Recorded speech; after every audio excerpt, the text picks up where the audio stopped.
Pokemon trading, a huge part of the franchise, from swapping cards on the playground to linking up in-game and filling up your Pokedex. Everyone loves trading, and don't just take it from me. Oh yeah, you gotta trade. Everybody should trade. Let's start trading. But trading in the Pokemon anime has been used in many wacky and weird ways, and let's just say not everyone is the biggest fan of the trades that they got. Trading in the anime is a very underutilized feature, but it definitely had its moments. So let's look at some of the trades that worked and some that left trainers wanting backsies. So let's start with the first ever trade in the anime, and still one of the most famous ones. Aboard the mighty Saint Anne, we have Ash going about his business, getting in some battle action, absolutely creaming this gentleman and his Raticate. One of the few battles that Butterfree is actually winning. And this guy just calls it quits. He stops the battle because Ash was winning. A fraud, a sore loser. But to make things worse, this guy sees the naivety of a brand new trainer 15 episodes into Ash's journey, by the way. And he's like, yeah, I'm going to take this kid's Butterfree.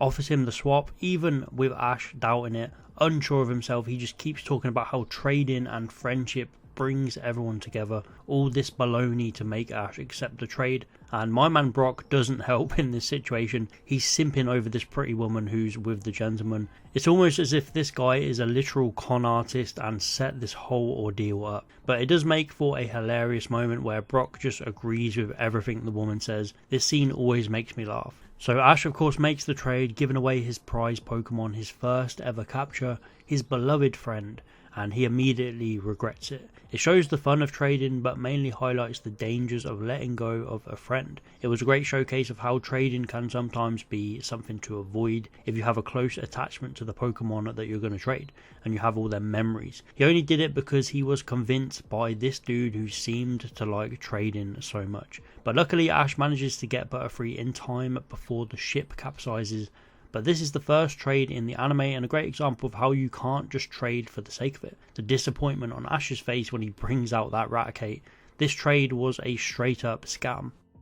And that brings us on to the second trade in the anime, and not gonna lie, this one could be considered a scam on both sides. Not only a scam, but a mistake of a trade. This one wasn't even agreed upon. We've got this guy Benny and his Wobbuffet. He seems to care deeply for this Pokemon, but he wants something new. But I like how he also wants to find Wobbuffet a good home. He isn't just doing it for the sake of it. But after many shenanigans ensuing throughout this episode, the trade happens by mistake. None other than Jessie from Team Rocket slips and her Lickitung Pokeball falls out. Benny gets himself a brand new Lickitung, and Jessie and Team Rocket get the famous Wobbuffet, the iconic member of the group.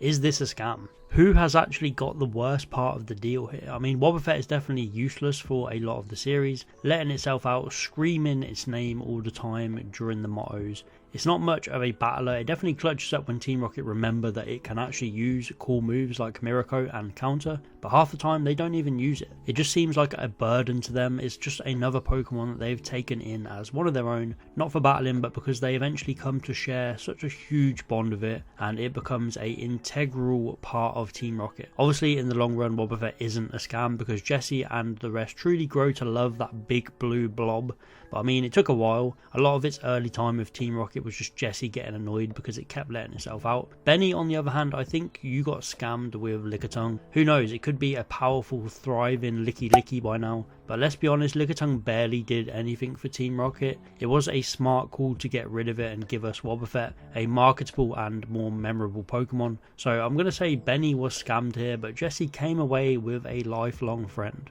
Back to Team Rocket, and we have the pesky Magikarp salesman, and I gotta say this guy was actually really funny. As a kid I remember he stopped appearing in the anime and it made me really sad, but it was so cool when he showed up again in black and white. But after that he stopped having main appearances in the anime. But it's so funny that he first appeared when Ash traded Butterfree, and he has gone on to appear in all three of the trades I'm talking about so far because he scams my boy James in this episode. James, the constant victim to this guy's tomfoolery. But from the countless Magikarps and Feebas that this guy has been peddling, he offers a brand new Weeping Bell to James. This one lured him in and he was suckered by the Weeping Bell's eyes. It reminded him of his youthful days with his own Weeping Bell, before it became a Victory Bell who tried to eat him every day. But this Weeping Bell was different. It was strong in battle, it listened to James, he had to have it. even going as far as to trade away his own victory bell. I mean, this wasn't much of a loss because that thing was absolutely useless and pretty annoying, but his joy only lasted a few minutes as this weeping bell evolves, and yes, this time it chomps down on Jessie, which is a no-go for this group. So she literally sends it flying into the air only for it to collide and clash with James's previous victory bell, who fall in love. Who knew a story about trading would end in a story about love? Seriously though, James got scammed here. He's left without nothing. Oh no! Not you too! So I want to talk about the most famous trade in the Pokemon anime. This is Ash's Apom being traded for Dawn's Weasel. This is a fantastic trade in terms of story. From the start in the advanced generation, Apom was set up as a flamboyant showman-like Pokemon, loves mischief, loves fun. Then in Sinnoh even competed in an unofficial contest under Jessie's ownership. It was just being called to the big stage the whole time. Zoe is constantly saying to Dawn, why don't you just take Apom? And then we get Weasel, the battle-hungry menace, never quits, always ready. This was a Ash-coded Pokemon through and through. It wasn't working in contest, it was more interested in straight-up battling, while Apom was more interested in having fun and showing off its moves. This was the perfect trade. The writers seriously cooked with this because they set up this trade for so long. The moment Ash caught Apom, from Apom even going to Sinnoh with Ash, to Dawn catching Weasel, Ash even taking the Ice Aqua Jet move from Dawn and them learning from each other. It was such an awesome story beat and trade. So no scams to be seen here, as both trainers got a fantastic Pokemon who helped them push their goals further.